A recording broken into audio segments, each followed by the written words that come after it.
Olá, boa noite a você. Este é o Jornal da Record. Imagens de satélite mostram a destruição crescente das cidades ucranianas. Senado aprova projeto que agiliza a proteção a idosos vítimas de violência.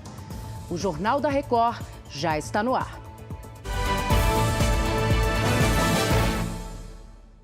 Oferecimento: Bradesco. Dinheiro na conta em 3 cliques pelo app.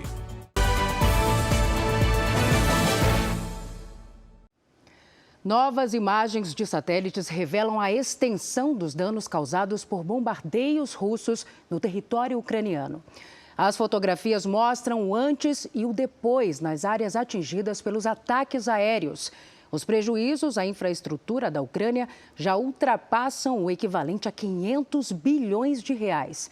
A Organização Mundial da Saúde afirmou que unidades de saúde sofreram 43 ataques desde o começo da invasão, há 3 semanas.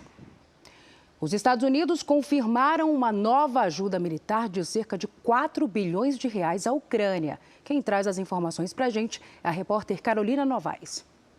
Ao todo, o governo americano liberou o equivalente a 5 bilhões de reais nesta semana em auxílio de segurança a Kiev. O presidente Joe Biden ainda anunciou o envio de 100 drones americanos à Ucrânia e também garantiu que vai ajudar o país europeu a adquirir sistemas antiaéreos de maior alcance para se defender dos bombardeios russos. Parlamentares democratas exigiram que os Estados Unidos recebam mais refugiados. A ideia é conceder um visto temporário para ucranianos com familiares no país. De Orlando, na Flórida, Carolina Novaes. E o governo da Polônia pediu ajuda da comunidade internacional para acolher os refugiados ucranianos. Segundo a ONU, mais de 3 milhões de pessoas já deixaram o país desde que a invasão russa começou. Mais da metade fugiu para a vizinha, Polônia. Portugal recebeu mais de 10 mil refugiados ucranianos desde o início dos confrontos no leste europeu. Quem traz as informações para a gente é a correspondente Ana Paula Gomes. O governo português montou um programa especial para facilitar a regularização dessas pessoas, a maioria crianças e mulheres. Com isso, Portugal tem hoje mais de 37 mil ucranianos, formando a terceira maior comunidade do país, atrás apenas dos brasileiros e britânicos.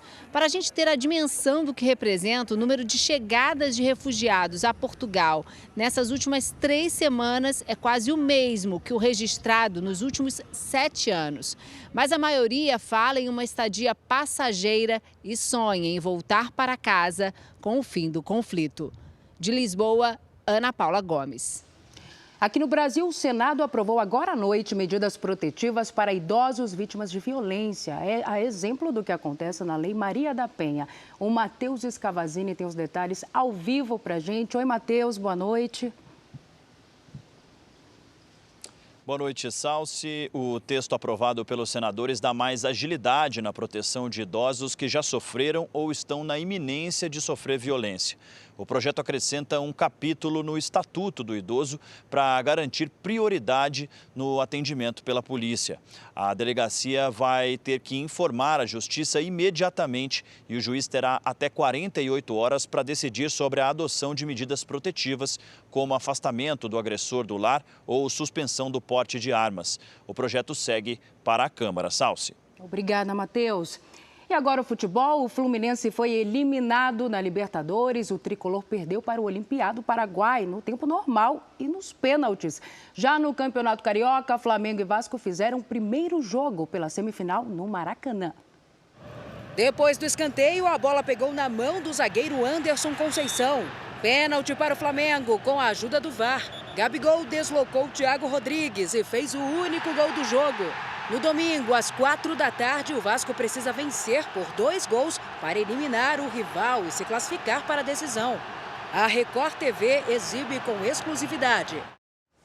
No Paulistão, Ferroviária e Santos fizeram um jogo atrasado que valia a luta contra o rebaixamento e ninguém conseguiu se livrar. Em Araraquara, Lucas Braga fez 1-0 para o Peixe. 5 minutos depois, Igor empatou para a Ferroviária. Tomás chutou fraco, mas acertou o canto e virou o jogo.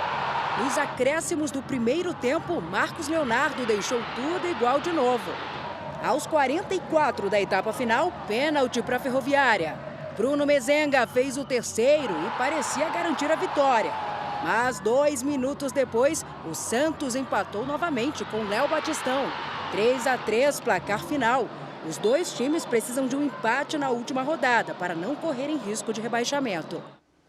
Na Copa do Brasil, o Cruzeiro, maior campeão do torneio, venceu o Tum-Tum do Maranhão e se garantiu na terceira fase. Já o São Paulo, que nunca conquistou o título, ganhou do Manaus. No Morumbi, Rafinha chutou e Éder desviou para fazer 1-0. Reinaldo cobrou escanteio e Diego Costa cabeceou forte para fazer o segundo. A vaga na terceira fase rende R$1.900.000 para cada time classificado. E na Liga dos Campeões, Chelsea e Villarreal garantiram as 2 últimas vagas nas quartas de final. O Lille da França recebeu o Chelsea e saiu na frente com Burak Yılmaz de pênalti. Pulisic empatou no fim do primeiro tempo. E a Azpilicueta de joelho virou o jogo para os atuais campeões da Champions. Lille 1, Chelsea classificado 2. Em Turim, a Juventus foi surpreendida pelo Villarreal. Gerard Moreno, de pênalti, abriu o placar. Depois do escanteio, Pau Torres ampliou para o time espanhol. De Ligt bloqueou o chute com a mão e Danjuma fez o terceiro. Os confrontos das quartas serão definidos na sexta-feira. Este foi o Jornal da Record. Outras informações no Fala Brasil, às 8h30 da manhã. Você fica agora com Fala Que Eu Te Escuto. Uma ótima noite para você. Cuide-se. Tchau.